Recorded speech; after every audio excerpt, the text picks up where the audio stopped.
Young men who have been raised by single mothers, they don't quite know what they are lacking, though they sense it. They sense that they are lacking something essential.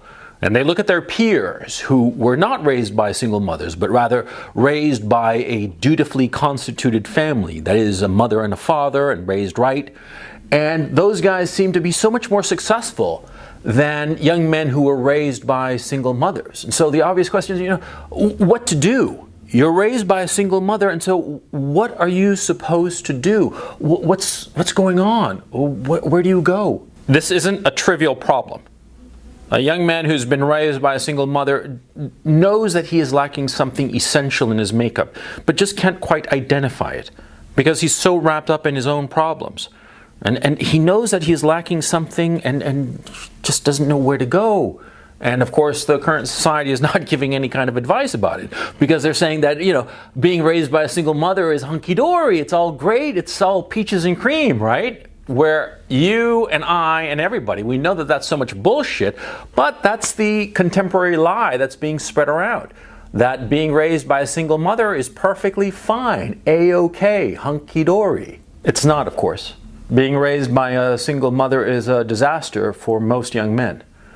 And it boils down to a single issue. The single issue that differentiates the guy who was raised by a mother and a father and the guy who was raised by a single mother. And that single issue is how you handle fear. See, every guy, every person, every human being on this earth feels fear. It's perfectly normal. I mean, you see something that scares you, and of course you're going to be afraid. Of course you're going to be worried and insecure and wondering how you're going to handle it, right? But it's how you handle the emotion that differentiates the guys who were raised by their mother and the father knew what the hell he was doing, right? And the single mother, okay? Now, what happens, of course, is that, see, the guy who was raised by a single mother, what happened whenever he was afraid? He was soothed.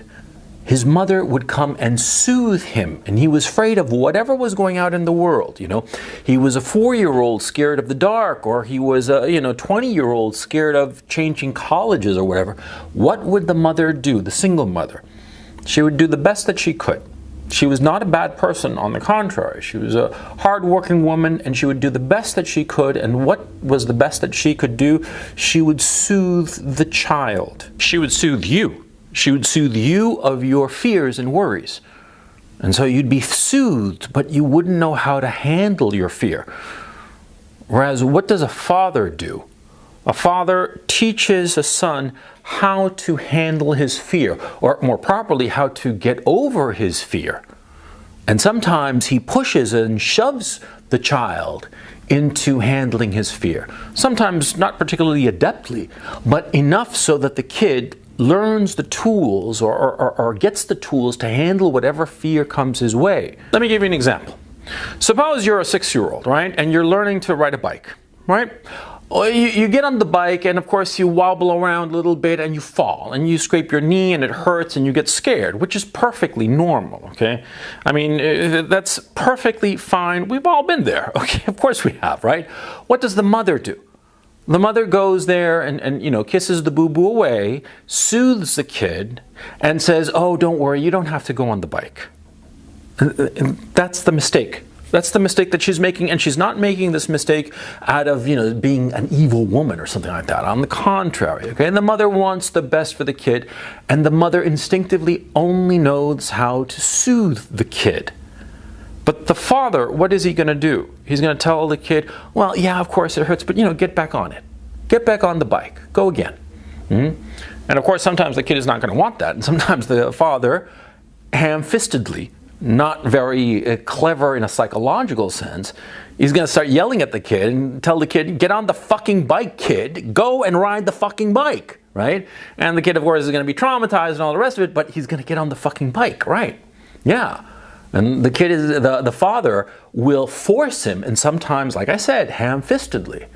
And the kid will get on the bike and ride again, and eventually master it. He might fall a few more times, sure, but eventually he's going to master it. And he might have resentment towards the father. He might say that the father was a son of a bitch who didn't, soothe him and make him feel all better before he pushed him on the bike again. But you see the point. The kid is going to learn how to go on the bike.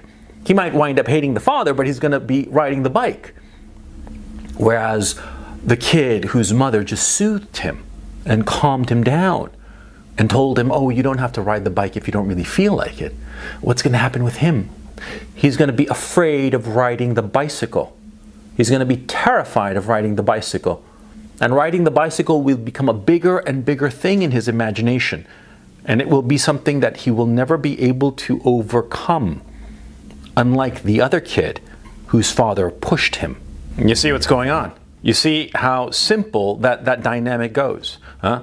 The father's going to push the kid. The father's going to push the kid and is not going to put up with him saying, no, I'm scared and I'm crying and I don't really feel like doing it. The father's going to keep on pushing him for various reasons. Sometimes out of impatience, sometimes because the father will recognize that if a kid doesn't learn how to go on the bicycle, he'll be the only kid in the neighborhood who doesn't know how to go on the bicycle and will therefore be left behind. And the father doesn't want that. He might not be able to articulate this, but he instinctively knows that this is a bad thing, that he does not want his kid to be left behind. He wants his kid to be with the pack of the other kids riding their bicycles around in the neighborhood. You see? You see what's going on? And it's not that the mother is an evil person, and it's not that the father is, pushing the kid to ride the bicycle for no obvious reason. No. It's for very clear reasons. Perhaps reasons that neither can articulate, but those reasons are valid, and they're valid from an evolutionary perspective. Yeah, because mothers are supposed to soothe their children. That's the whole point of having a mother. They're supposed to soothe them and care for them. And a lot of times, see, the act of soothing a child is essential to diagnose what's the problem with the child. Because it could be that the child is just having a tantrum, and so the mother soothes him and he calms down, and that's that, right? But it could be that the kid is actually sick. Okay? And if she tries to soothe him and he's still having a colic or whatever, I'm talking like babies, right? Then it's going to be a signal to the mother that something is wrong with the child. See? And so that's why the mother instinctively always tries to soothe the child. But the father, on the other hand, he's pushing the kid forward so that the kid integrates with his peers. Because if think of it from the time that we were hunter-gatherers out in the savannah in Africa, right? We were going out there. It would be the women and the old people and the infants would be out gathering berries and whatnot, nuts and tubers and what have you, so that they could survive. And the men, starting from ages 6 on up, they would all gather together and they would go out as a pack to hunt for the woolly mammoth, get the meat for the tribe. That's what they did. And so they needed to push the little kids, especially, to go out there and do what the older ones were already doing, what the adult men were doing, which was necessary in order to survive. And so the fathers pushed the child, pushed the boys to do what was necessary. They didn't push the girls because it wasn't necessary. See, the girls, they didn't have to do much because all they had to do was gather. And eventually some mate would come to the girls, right? But the boy had to go out and hunt for the woolly mammoth, had to go out and get the girl. Yeah, because guys, men by definition, we're hunters. We go out there and we pursue stuff. We try to capture it. And you need somebody to teach you how to do this. And if you're raised by a single mother, of course, you don't have anyone to teach you how to do this. This, of course, applies to chasing women. Of course. Yeah, the modern day prey. Yeah, a guy raised by a single mother, he's not going to know how to handle a woman, how to chase her, or which woman to chase, or how to do it. He's not going to have any fucking clue because he didn't have a man to tell him how to do this, a father or a father figure. And do keep in mind, see, when I talk about like a hunter-gatherer group, right, and the whole pack of men going off to hunt the woolly mammoth, right, you think that in those hours and hours spent, not just with the father, but the child spent time with the uncles and the longtime family friends, male family friends, right? He didn't learn stuff from them, if only from observing what they were doing. Of course he did. But nowadays, we don't have that luxury. We do not have this extended fraternity. In point of fact, we have the whole societies out hell-bent for leather on destroying any kind of fraternity that can teach younger men how to act, how to behave, how to go out into the world, right? And so it's quite natural that a young man raised by a single mother is not going to know what to do. He's not going to know what to do in terms of getting a girl. And worse still, he's going to listen to his mother's advice, his single mother's advice, as to how to get a girl. And it's going to be a fucking disaster. Yeah, because the single mother, what's she going to tell her son? She's going to tell him, yeah, just be yourself and be a nice guy. That's what she's going to tell him. Yeah, which is, of course, the absolute worst advice you could possibly give a young guy insofar as getting women. Yeah. I mean, you tell a poor guy that, he's not going to get laid until the rapture, for crying out loud. And I'm not even a Protestant, I'm a Catholic. And that's how long it's going to take to get laid if you're thinking that. If you're thinking that, you know, just be yourself and just be a nice guy. It's never going to happen. See? A guy, a father, can tell you what it takes to get a girl. Yeah. And what it takes to get a girl is completely different. It's not being a nice guy, and it's not being yourself. On the contrary, it's being what the woman wants, which is solidity, strength. That's what women want. And mild indifference to women, that's what women want. They want a guy who doesn't quite care about women, about that particular woman, whichever woman that is, even if he's crazy about her, but he just projects indifference towards her, and he goes towards his own goal. He goes single-mindedly towards that goal of his that is the thing that he wants in this world. And the women who will be attracted to him, they will be attracted to him because of that. Because he's going his own way, going in the direction that he wants, towards the goal that he envisions for himself. And women will be extraordinarily attracted to such a man. But they won't be attracted to a nice guy. They won't be attracted to a guy who's just like an amoeba, just lying there, you know, being himself, without any goal, without any drive, without any push. They don't want that. But the single mother doesn't realize this because it's what she wants. She wants that kind of guy. That's what's going on. Also, the single mother, she sees her son as this perfect little man. And the man that she would like to have been hers, not when she was young, but now that she's older. And so in a very real way, in a very perverse way. And it's not me shitting on single mothers, but it's the truth. Single mothers, they tend to try to turn their sons into passive little yes men, because that's what they want. They want a passive little yes man who will treat them right, because so often as not, these single mothers were not treated very well. Not treated very well by men, of course.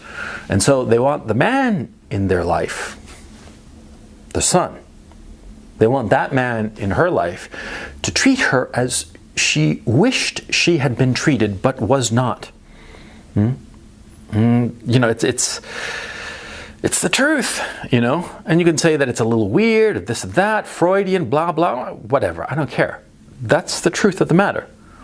The single mother wants to turn her child into her into the lover, the husband, the provider that she wished she had had. The lover, husband, provider that does whatever she wants. And she's not, you know, trying to cripple her son, but ultimately she does cripple him, because she turns him into this thing, this little yes man, ruled by fear. Yeah, because the single mother's little man, the single mother's little man, of course, is always going to be afraid of getting the displeasure of his mother, because his mother is the only person alive who cares for him. Yeah. And they might fight and bitch and moan and this and that, but he's never really going to overstep his boundaries, because he's always going to be afraid. He's always going to be afraid that potentially this one person in the world who gives a shit about him might leave him. And so he's going to do whatever she wants, Yeah. And she's going to act, he is going to act rather, in the ways that she wants. She's going to behave in this very passive way, this very fearful way, and he will not be able to manage his fear for his future, manage his fear of women, manage his fear of the situation he finds himself in, because he's always going to be afraid that he's going to lose this fount of support, or more to the point, this fount of soothing. The single mother will soothe you, the son of a single mother. She will soothe you, but she will not give you the tools to succeed, because she can't. And I'm sure she's a wonderful person. I'm sure she's just salt of the earth, but she cannot give you the tools that you will need to succeed in the world, because she will not teach you how to control your fear in everything that we pursue. Be it business, be it your profession, your career, be it women, being social status, in everything. You will always feel fear. It's perfectly normal. Because if you are striving towards something, there is always the possibility of failure. And that possibility of failure, you imagine it, and it makes you afraid, which is normal. It's how you handle the fear. Since mothers do not teach young men how to handle their fear, rather, single mothers don't teach young men how to handle their fear. These young men, if they don't learn the tools to manage their own fear, they can be devoured by it. That's why so often as not, it's the young men who are children of single mothers who don't amount to anything, even though they're smart and talented and they've got everything to succeed, but they don't succeed because they're so afraid. They don't know how to handle their fear. The father who was ham-fistedly teaching the son how to ride a bicycle, and finally yelling at the kid and saying, "Get on the fucking bike and go," you know? And eventually the kid did it, and it was just a big old traumatic disaster. Well, the kid learned to control his fear. His fear of his old man was greater than his fear of falling off the bicycle. And so he went on the bicycle and went down the street. And pretty soon he got to be kind of good on going on a bicycle and joined the other kids running around, and you know, that was that. And he might hate his old man for having forced him to get on the bicycle and not having managed the kid in a way that would have resulted in the same thing, but in a gentler manner. But it doesn't matter. Results are what matter. The kid is not afraid of going on the bicycle because he got pushed. Because fathers push their kids. And in that pushing, the kid will learn the tools to manage his fear. Sometimes very wise fathers, smart fathers, teach the kid to manage their fear consciously. They manage to show the kid that, yes, of course, you're going to be afraid. But see, it's important that you do this. So try it again. And I know that you're scared, but try again. And that's a wise father. There are very few of them. Most fathers, and I'll admit myself included, sometimes we just get goddamn impatient and we just want to push the kid to do the fucking thing because it's necessary. It's necessary not because it's that important to ride a bicycle. Huh? No. Because it's important to learn how to manage your fear, control your fear. Because only by controlling your fear can you take the next step forward in your ambitions and become a bigger man. But single mothers don't see it that way. They don't see it that way because they are constitutionally unable to see it that way.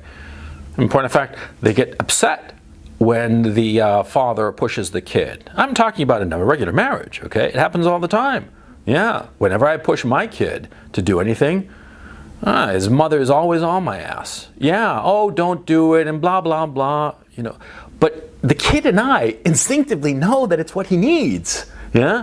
And the mother gets in the way sometimes, yeah? And it's not out of being a bad person. I want to insist on this, okay? It's not that the single mother is trying to keep the son down.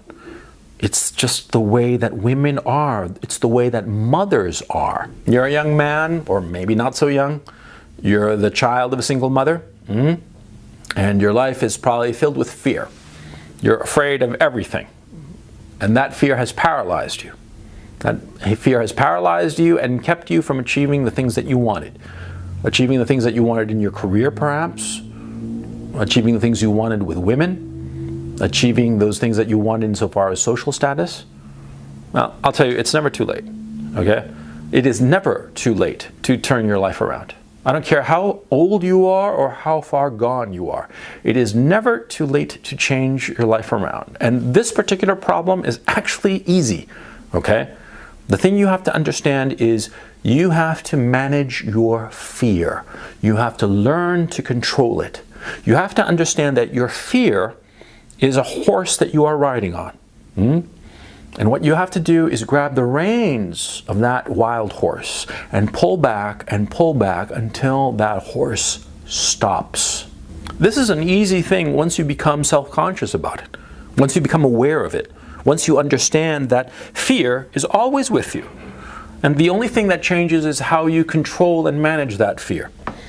Once you understand that fear is an emotion to be managed just like any other emotion, then you can turn your life around. You're afraid of women for whatever reason. Or more likely than not, you're afraid of women because your single mother didn't help you figure out how to get the women that you want, right? Well, you have to understand to yourself that the fear that you feel is irrational. Because the woman that you approach is not going to bite your head off. She's not like a praying mantis or some shit like that, right? And so what you have to do is you have to just approach this woman and understand there are 50, 100, 1,000 other women out there just as good as the one that you're talking to, if not better. And you have to understand too that, getting the girl that you want is just a numbers game. The more women you go after, the more likely you are to succeed, You fail at 100% of the shots you don't take. Exactly. Just keep on plugging away and understand that this fear that you have, this fear is because you're not trying hard enough, because that's what fathers teach their sons. To try again and again until they succeed, until they figure it out. That's what fathers are doing, and that's what single mothers don't do. It's taking that next step in spite of your fear. That's what you need to do.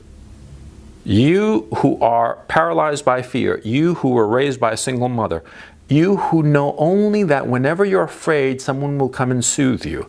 This is a recipe for disaster in your life. Your life will never advance. You will never become anything of value to others or to yourself, more importantly, if you remain in this rut.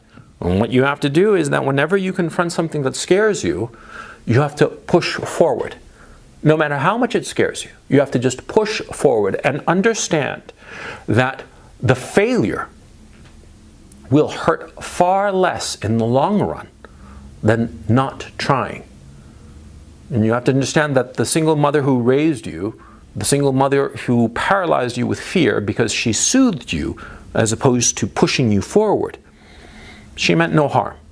Understand that. She meant no harm, but her influence is dire, and you have to get out from under the yoke of that influence. You have to understand that in order to get what you want, soothing will not give it to you. You have to go out there and suffer and be hurt badly sometimes, suffer enormous pain.